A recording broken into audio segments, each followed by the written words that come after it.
쓰담쓰담 쓰담쓰담 쓰담 쓰담쓰담 이제 NH 멤버스로 쓰고 담고 쓰고 담고 쓰고 담고 쓰고 담고 쓰고 모든 농협에서 쓰담쓰담. 금융에서 유통까지 농협의 모든 포인트를 쓰고 담고 도시에서 농촌까지 생활을 쓰담쓰담 생활이 포인트다. NH 멤버스. 다운받고 같이 쓰담. 아, 우리 이유식재료 사야 된다. 알았어. 어디가? 슈퍼. 거길 왜 가? 진이야. 네, 롯데 쇼퍼에서 소고기 담아줘. 매력이 있는 유기농 소고기를 담았습니다. 이게 이런 것도 돼? 아보카도랑 당근도. 내가 담아놨지. 진이야, 주문해줘. 말로 주문하고 눈으로 확인하는 기가진이. 육아로 바쁜 부부에게 오늘의 기술 KT. 롯데슈퍼 당일 배송입니다. 여러분 안녕하십니까? NBS 뉴스 24입니다. 겨울 배추 생산량이 전년보다 증가해 배추값이 폭락했다는 소식, 저희 뉴스 24에서 여러 차례 보도한 바 있습니다. 산지 폐기를 포함해 배추 수만 톤을 시장 격리했는데도 배추값이 좀처럼 회복되지 않고 있습니다. 네, 이 가운데 1, 2월 김치 수입량은 역대 최대치를 기록한 작년보다도 더 많아서 배추 농가들에게 충격을 안겨주고 있습니다. 김치 주 재료인 배추값이 폭락했는데 김치 수입량은 왜 더 늘어난 건지 윤슬기 기자가 취재했습니다. 배추값이 폭락했지만 1, 2월 김치 수입량은 더 증가했습니다. 김치 주재료인 배추가 저렴해지면 국산 김치 수요가 늘고 김치 수입량은 감소할 것이란 일반적인 예상이 빗나간 겁니다. 1, 2월 배추값은 작년은 물론 평년의 절반 수준에도 못 미쳤습니다. 배추 10kg 상품의 1월 도매값은 2,836원으로 작년의 48% 수준이었고 2월엔 2,788원으로 가격이 더 떨어져 8,145원이었던 작년에 비해 66%가량 하락했습니다. 평년과 비교해도 폭락인 수준입니다. 산지에서 배추밭을 갈아엎고 정부가 시장 격리와 소비 촉진에 나섰는데도 가격 하락세를 막지 못한 겁니다. 그럼에도 이 기간 김치 수입량은 오히려 늘었습니다. 관세청에 따르면 지난 1월 김치 수입량은 28,335톤을 기록했습니다. 이는 지난해 1월보다 13% 이상 증가한 양입니다. 2월 또한 지난해보다 많은 26,604톤이 수입돼 1, 2월 누적 수입량만 48,900여 톤을 기록했습니다.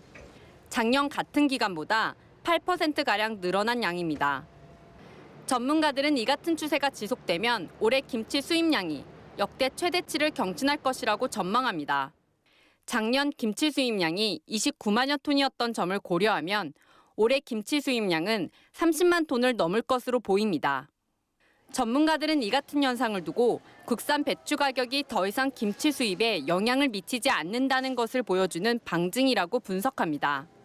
수입 김치의 주 수요처는 음식점 등의 외식업체들인데 이들은 국산 배추값의 변동과 상관없이 수입 김치를 꾸준히 구매하고 있습니다. 국산 배추값이 떨어져도 인건비 등의 재반 비용을 고려하면 수입 김치의 가격 경쟁력이 더 높기 때문입니다. 게다가 한 번 수입 김치를 사용한 외식업체들은 국내산으로 잘 전환되지 않아 갈수록 수입 김치 시장이 탄탄해지고 있습니다. 이제 2016년부터 이제 고랭지 배추 가격이 폭등을 하면서 국내산을 사용하던 곳에서 수입 김치 사용으로 좀 전환이 많이 된 것으로 보입니다. 국내 가격이 내려갔음에도 불구하고 계속적으로 이제 수입 김치를 써왔기 때문에 수입 물량은 작년보다 소폭 늘어난 것으로.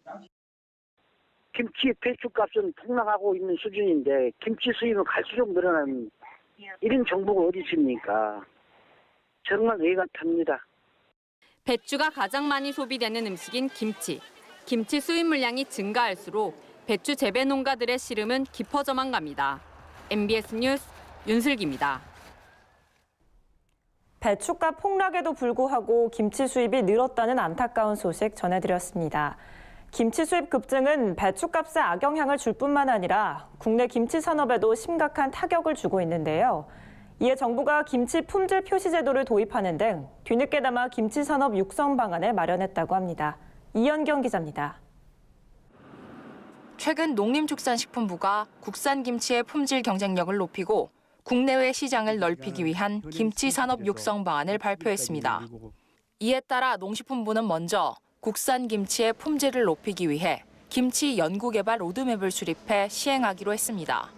가장 중점을 둔 것은 김치의 품질 유지 기간을 늘리기 위해 우수한 김치 종균을 널리 보급하는 것입니다.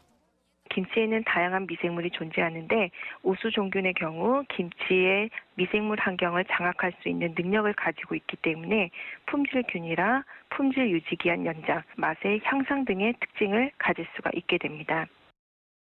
실제로 우수 종균으로 발효한 김치의 경우 가장 맛이 좋다고 느껴지는 상태의 유지 기간이 30일에서 60일로 늘어납니다. 이에 정부는 오는 5월부터 김치 자조금을 활용해 우수 종균을 공급가의 50%로 보급하기로 했으며 우수 종균을 개발하는 데 필요한 인력도 2022년까지 대폭 늘리기로 했습니다. 원래 종균 가격이 한 킬로그램당 25만 원 정도 수준이라 업계에서 사실 김치 종균을 이용하기가 쉽지 않은 부분이 있었는데 자조금을 통한 그 김치 종균 보급 사업을 통해서 김치 품질 향상과 수출뿐만이 아니라 김치 산업 전반에 대한 활성화에 큰 도움이 될 것으로 기대합니다. 또한 내년에는 김치 맛과 숙성도 등을 표기하는 김치 품질 표시제를 도입하기로 했습니다. 이에 정부는 올해부터 김치 맛을 표준화하고 등급화하기 위한 빅데이터를 축적하고 소비자 선호도를 분석해 김치 맛의 등급과 숙성도를 표시할 예정입니다. 김치를 잘 먹지 않는 청소년을 위해서 안전하고 맛있는 학교 급식 김치 표준을 개발, 급식으로 제공되는 김치의 품질도 높이기로 했습니다. 절임 배추에 대한 안전 관리도 강화됩니다. 농식품부와 지자체가 공동으로 절임 배추 위해 관리 지침을 마련하고 그에 따라 엄격히 관리하기로 했습니다. 예를 들어 절임 배추에는 지하수를 사용하면 안 된다는 내용 등이 해당됩니다. 더불어 국산 김치의 인지도를 높이기 위해 원산지 표시를 확대하기로 했으며 온라인 마켓 등을 중심으로 시중에 유통되고 있는 수입 김치에 대해 정기적으로 실태 조사 및 성분 분석을 추진하기로 했습니다. 또한 더 많은 김치 업체들이 해외 시장으로 나갈 수 있도록 수출 물류비 지원을 현행 9%에서 18%로 늘리고 마케팅도 지원할 계획입니다. 농식품부는 이번 육성 방안 추진으로 수출은 현행 9,800만 불에서 1억 2천만 불까지 확대하며 국산 김치의 국내 시장 점유율을 61%에서 65%까지 확대해 나가겠습니다. 국내 김치 산업이 다시 활기를 띨 수 있을지 기대됩니다. NBS 뉴스 이현경입니다.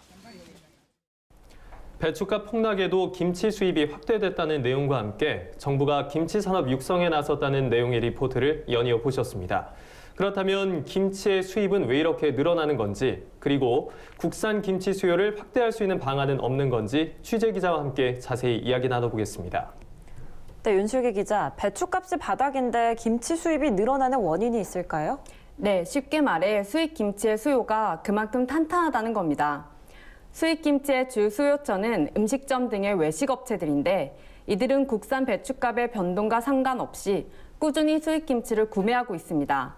국산 배추값이 떨어져도 인건비나 다른 양념 채소값 등을 전반적으로 고려해보면 수입 김치의 가격 경쟁력이 더 높기 때문입니다. 그러다 보니 한번 수입 김치를 사용한 외식 업체들은 국내산 김치로 잘 전환하지 않게 되고 수입 김치의 고정적인 수요량은 갈수록 더 증가하고 있는 겁니다. 네, 그렇다면 대체 얼마나 많은 양의 김치가 수입되고 있는 건가요? 관세청에 따르면 지난 1, 2월 누적 김치 수입량은 48,900여 톤에 달합니다. 작년 같은 기간보다 8%가량 늘어난 양입니다. 연초 2달치 수입 물량만 보고 판단하기에는 좀 이른 감이 있지만 작년 연간 김치 수입량이 29만여 톤으로 역대 최대치였다는 점을 감안하면 올해 김치 수입량도 30만 톤을 넘지 않을까 예상되고 있습니다. 국민들의 김치 소비량이 크게 늘지 않는 한 현재 61% 수준인 국산 김치의 시장 점유율도 올해 더 떨어질 가능성이 높습니다. 네, 그래도 정부가 뒤늦게나마 김치 육성 방안을 발표했는데요. 이 김치 수입과 관련해 눈에 띄는 대책이 좀 담겨 있나요? 네, 우선 수입 김치의 통신 판매 관리를 강화하겠다는 내용이 눈에 띕니다. 최근 들어 수입 김치가 인터넷으로 많이 판매되고 있는데요. 전문가들은 전부터 통신 판매되는 수입김치는 원산지를 위반할 가능성이 높다고 그 위험성을 지적해왔습니다. 예를 들어 일부 업자들이 수입김치를 인터넷으로 대량 구입한 다음에 포장지만 바꿔서 국산으로 속여 판매하는 방식을 많이 써왔는데요. 이를 막고자 정부가 관세청의 통관 자료 등을 활용해서 통신 판매 건수와 물량이 많은 업체를 집중 단속하겠다고 나선 겁니다. 또 2020년부터 김치류에 사용되는 소금도 원산지 표시를 의무화하겠다고 발표했습니다. 현재는 배추, 무, 고춧가루 등만 의무 표시 대상인데 소금까지 의무화함으로써 국산 원료로 만드는 김치를 차별화하겠다는 겁니다.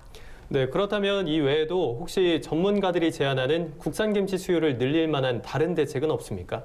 네, 전문가들은 김치의 주재료인 배추의 가격 변동성부터 낮춰야 한다고 말합니다. 수입 김치를 쓰는 외식업체들은 국산 배추값이 몇 달간 바닥이라고 해서 김치를 국산으로 바꾸지는 않습니다. 업체들은 배추 가격 변동에 따라 김치에 드는 비용이 들쭉날쭉하기를 원하지 않아서인데요. 정부도 이 점을 중요하게 판단하고 이달부터 김치업체에 연중 안정적으로 원료를 공급하는 시범 사업에 나선다고 합니다. 네, 정부의 노력이 필요할 것 같은데요. 국내 김치 산업 육성으로 배추값을 지지하는 동시에 수입 김치가 국내 시장으로 개입하는 것도 최소화하는 대책 마련되기를 바라겠습니다. 윤슬기 기자 오늘 설명 잘 들었습니다. 제2회 전국 동시조합장 선거가 코앞으로 다가오면서 선거 열기가 후끈 달아오르고 있습니다. 덩달아 불법 행위로 고발당한 후보자와 식사 접대나 금품을 받아 과태료를 부과받은 유권자도 속속 나오고 있습니다. 한 지역에선 30년산 양주를 얻어 마신 조합원들에게 2,100여만 원의 과태료가 부과됐는데 후보자는 물론이고 조합원들도 위법 행위를 하지 않도록 각별히 주의해야 합니다. 김인경 기자가 보도합니다. 13일 치러지는 제2회 전국 동시조합장 선거. 이제 결전의 시간이 그야말로 코앞으로 다가왔습니다. 선거 날이 임박하면서 후보자와 유권자의 위법 행위도 증가하고 있습니다. 중앙선거관리위원회의 집계 결과 지난 6일 기준 위법 행위는 고발이 100건, 수사 의뢰가 9건, 경고 등이 297건으로 전체 조치 건수는 406건에 달합니다. 후보자뿐만 아니라 유권자도 위법 행위가 적발되면 그야말로 패가망신할 수 있어 주의가 필요합니다. 최근 전남에서는 조합원 13명에게 과태료 총 2,100여만 원이 부과됐습니다. 지난달 조합장 선거 입후보 예정자가 참석한 식사 자리에서 30년산과 21년산, 12년산 등 양주 3병을 얻어 마셨다가 이 같은 과태료 폭탄을 맞은 겁니다. 선관위는 조합원 13명에게 1인당 최대 230만 원의 과태료를 부과했고 이들에게 양주와 식사를 제공한 혐의로 입후보 예정자 5명을 검찰에 고발했습니다. 경기도에서는 조합장 선거 후보자에게 총 380만 원 상당의 건어물 세트를 받은 조합원과 가족 등 70여 명이 과태료를 물게 됐습니다. 선관위는 건어물을 받은 70여 명 모두에게 받은 가액의 10배에 달하는 1인당 50만 원의 과태료를 부과했습니다. 조합원들은 이제 미풍양속이나 관행이란 생각을 버리고 선물과 식사 대접에 엄격하게 선을 그어야 합니다. 지난 1회 조합장 선거 때는 모두 80명에게 1억 4천만 원의 과태료가 부과된 바 있습니다. 선관위도 이번 조합장 선거를 이른바 돈선거 척결의 계기로 삼겠다는 방침입니다. 금품 제공 행위 발생 지역은 특별관리지역으로 지정해 선관위 광역조사팀이 상주하고 있습니다. 선관위는 남은 기간 모든 역량을 집중해서 금품 제공 등 잘못된 관행을 바로잡고 적발될 경우 엄정하게 조치할 계획입니다. 한편 이번 조합장 선거에서 지급이 결정된 신고 포상금은 지금까지 모두 3억 2천여만 원에 달합니다. 선관위는 선거범죄 신고 포상금을 1인당 최고 3억 원으로 확대했다며 조합원들의 적극적인 제보와 신고를 당부했습니다. NBS 뉴스 김인경입니다. 정보통신 기술을 이용해 농작물을 자동 제어하는 스마트팜이 노지작물로 확대됩니다. 정부가 시설 원예나 축산 중심으로 추진되던 스마트팜 사업을 노지작물 분야로 확대하기로 한 건데요. 김하영 기자가 자세한 내용을 보도합니다. 시설 원예나 축산 분야는 외부 환경이 차단돼 환경 조절이 쉬운 반면 노지작물은 자연환경의 영향을 그대로 받아 스마트팜 운영에 제약이 많았습니다. 이제는 빅데이터 분석을 통해 재배 모델이 갖춰지면서 노지작물도 스마트팜 운영이 가능해졌습니다. 농림축산식품부는 5일 노지 스마트 영농 모델을 10개 시군에서 11개 과제를 선정해 추진하겠다고 밝혔습니다. 더욱이 이번 사업비도 작년 11억 원에서 60억 원으로 대폭 확대되면서 노지작물 스마트팜 지원 사업에 박차를 가하겠다는 뜻으로 풀이됩니다. 지난해 강원 태백, 전북 고창 등 4개 지역에서 노지 스마트팜 모델 사업을 진행한 결과 노동력 절감 부분에 상당한 성과를 보였기 때문인데요. 노지작물의 센서와 제어 장비, CCTV 등 ICT 장비를 적용해 스마트폰을 통해 원거리에서 농장을 모니터링하고 제어할 수 있어 농작업이 훨씬 수월해졌다는 반응이었습니다.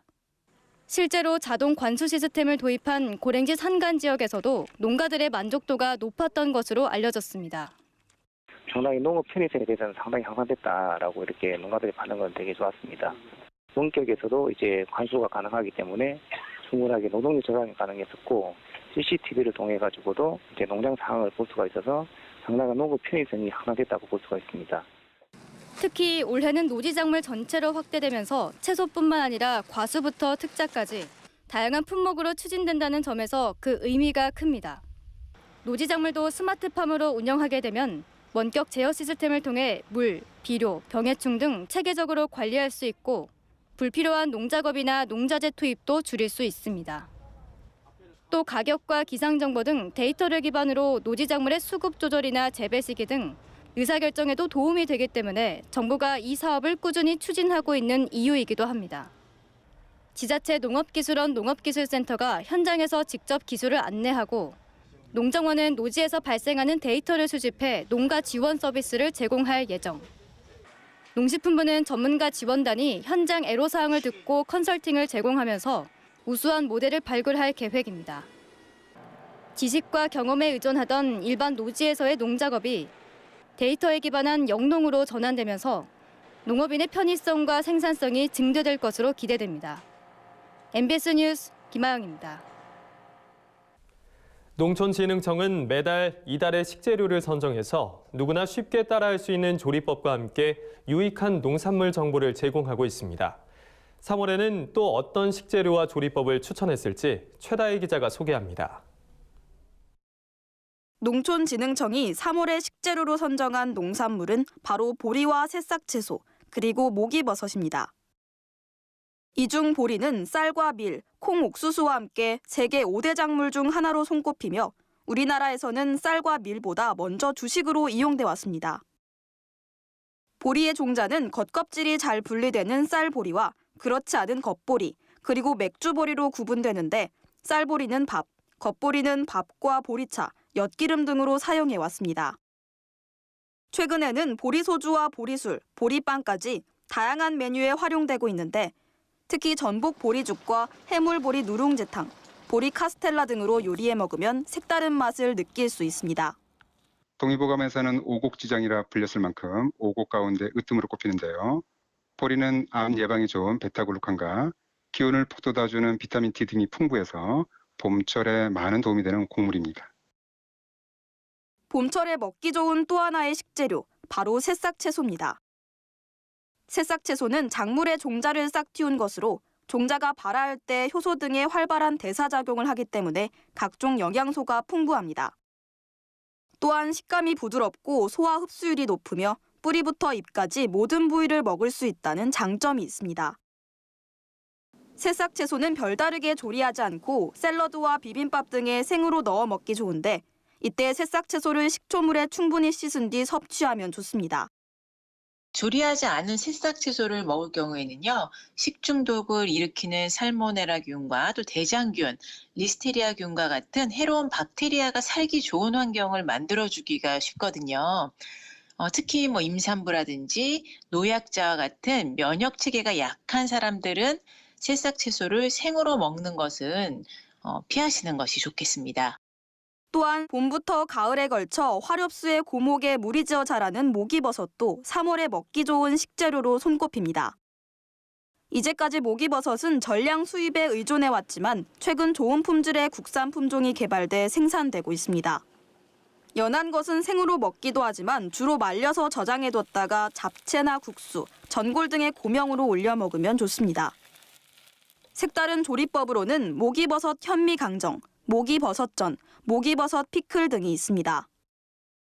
목이버섯은 식이섬유가 전체 성분의 50%를 차지하기 때문에 다이어트 식품으로 좋고 장운동을 촉진해 변비와 대장암 예방에도 효과가 있는 것으로 알려졌습니다. 보리와 새싹 채소, 그리고 목이버섯까지 3월의 식재료와 관련한 상세 내용은 농촌진흥청 농업기술포털 농사로의 이달의 음식란에서 확인하실 수 있습니다. MBS 뉴스 최다희입니다. 간추린 뉴스입니다. 경기도 농업기술원이 겨울철 고품질 가지를 생산하기 위해 개발한 보광재배법에 대한 현장 평가회를 열었습니다. 보광재배법은 일조량이 부족한 겨울철에도 가지가 광합성할 수 있는 시간을 늘려 생산량을 늘리는 기술입니다. 실제로 보광재배법 활용 결과 가지의 수량은 1.5배, 농가 소득은 40% 이상 증가한 것으로 나타났습니다. 가지에 풍부하게 들어있는 안토시아닌 함유량도 최대 18%까지 증가한 것으로 나타났습니다. 산림청이 올해 임산물 수출액의 목표치를 5억 5천만 달러, 우리 돈으로 약 6,250억 원으로 정하고 수출 성과가 뚜렷한 품목을 중심으로 적극 지원하기로 했습니다. 또한 새롭게 수출 유망 품목 업체를 선정해 해외 시장 진출을 적극 돕기로 했습니다. 아울러 임산물 주산지를 대상으로 육성하고 있는 수출 특화 지역이 지역의 명실상부한 수출 거점이 되도록 그 기반을 탄탄히 구축해 나갈 예정입니다. 국립종자원이 2019년 대한민국 우수품종상 대회 일정을 발표했습니다. 대한민국 우수품종상은 매년 국내 육성 품종 중에서 우수한 품종을 선발해 시상하는 제도입니다. 출품 대상은 식량, 사료, 채소, 그리고 화훼 등의 모든 작물로 최근 10년간 국내에서 육성돼 품종보호 등록 또는 국가품종 목록에 등재된 품종들이 해당됩니다. 각 육종기관, 종자업체 등이 신청할 수 있으며 당선될 경우 대통령상 5천만 원, 국무총리상 각 3천만 원 등의 시상금이 수여됩니다. 경북 상주시의 특산품인 상주 곶감 막걸리가 네덜란드 수출길에 오릅니다. 이번에 수출되는 상주 곶감 막걸리는 총 80박스 1,600병으로 네덜란드 로테르담에 있는 상주시 해외 수출 홍보관에서 판매될 예정입니다. 상주 곶감 막걸리는 상주 곶감과 함께 아이스 홍시와 홍시 스무디, 감 말랭이와 같은 곶감 가공품의 수출 시장 확대에 크게 기여할 것으로 전망됩니다. 다음은 농민신문사에서 발행하는 4대 월간지 3월호를 소개하는 시간입니다. 특히 어린이 종합교양 잡지인 어린이 동산이 최근 문화체육관광부와 한국잡지협회가 인증하는 우수 콘텐츠 잡지에 선정돼 눈길을 끌고 있습니다. 어린이 동산을 비롯한 4대 월간지에는 어떤 정보가 담겼는지 함께 살펴보겠습니다.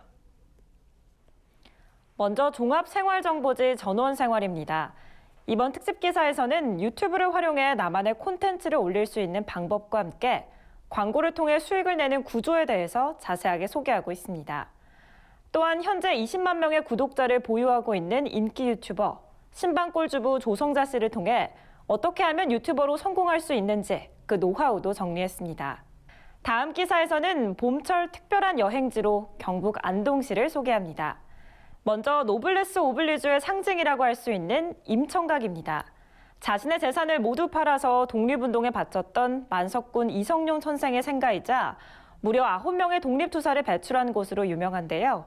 나라를 지키기 위해 목숨 바쳐 싸웠던 이들의 고귀한 정신을 느껴볼 수 있는 곳입니다. 또한 안동에서는 뛰어난 절경을 자랑하는 하회마을과 퇴계 이황 선생의 도산서원, 그리고 강아지똥과 몽실언니 등의 작품을 쓴 권정생 선생의 생가도 둘러볼 수 있습니다. 다음은 농민신문사에서 발행하는 어린이 교양 잡지 어린이 동산입니다. 먼저 특집 기사에서는 움직여라 애니메이션이라는 제목 아래 어린이들이 궁금해하는 애니메이션에 대한 정보를 체계적으로 담았습니다. 뿐만 아니라 애니메이션에 관심이 많은 아이들을 위한 특별한 체험지죠. 춘천 애니메이션 박물관에 대한 정보도 함께 소개하고 있습니다. 다음은 한국사 맛수라는 코너입니다. 이번 호에서는 큰 범이라고 불리던 대신 김종서, 그리고 수양대군으로 널리 알려진 조선 제7대왕 세조에 관한 이야기를 재밌게 풀었었는데요. 조선 전기의 정치가이자 문신이었던 김종서 선생과 왕이 될 욕심을 품었던 수양대군이 각각 어떤 인물인지 한눈에 볼 수 있도록 정리했습니다. 다음은 농업 경영 전문지죠. 디지털 농업입니다. 이번 호 특집 기사에서는 PLS의 규정을 꼼꼼히 살펴보고 그에 따라 농약을 살포하는 방법을 자세하게 소개하고 있는데요. 특히 이어짓기를 할 때는 앞뒤 작물의 농약을 공통적으로 사용하는 게 더 안전하다는 점과 드론이나 광역 방제기를 사용할 때는 비산 예방은 필수적이라는 점까지 농민들이 농약 살포 시 반드시 기억해야 할 내용들을 정리했습니다. 네, 다음 기사는 선도 농가 따라잡기입니다. 먼저 특작에서는 해방풍 재배로 연 2천여만 원의 매출을 올린 안선희 씨, 또 과수에서는 생장 호르몬을 이용해 복숭아를 건강하게 재배하고 있는 강정기 씨의 농사법을 자세하게 소개하고 있습니다. 과채 분야에서는 딸기 재배뿐만 아니라 체험 농장을 운영하는 방식으로 새로운 수익 모델을 구축한 김부군 이의화 씨 부부의 사연도 만나보실 수 있습니다. 네, 다음은 성공축산으로 이끄는 경영 전문지죠. 월간축산 소식입니다. 이번 호 기획특집 기사에서는 개정된 축산물 등급 판정 기준에 대해서 자세하게 다루고 있는데요. 12월부터 쇠고기 육량지수 산출식이 6종으로 세분화되고 마블링 범위가 완화된다는 내용, 개정안의 주요 내용들을 조목조목 알기 쉽게 정리했습니다. 다음 기사는 고수 따라잡기입니다. 이번 호에서는 충남 재미목장의 손재영 대표를 통해서 노동력을 최소화하면서 출하 성적도 높일 수 있는 방법을 소개하고 있는데요. 손재영 대표는 2014년부터 농식품 부산물과 조사료를 섞어서 만든 TMR, 즉 완전 배합 사료를 만들어서 한우에 급여하고 있는데요. 이후 소들의 출하 원령이 2.8개월 단축됐음에도 2플러스 등급 출연율은 13%포인트 늘었고 또 도체중도 7kg 늘어난 걸 확인할 수 있었다고 하죠. 손재영 대표의 TMR 제조 노하우가 궁금하신 분들은 월간축산 3월호를 통해 자세하게 확인할 수 있습니다. 네, 지금까지 월간지 읽어보기였습니다. 저희가 준비한 소식은 여기까지입니다. NBS 뉴스 24 마칩니다. 함께해 주신 여러분 고맙습니다.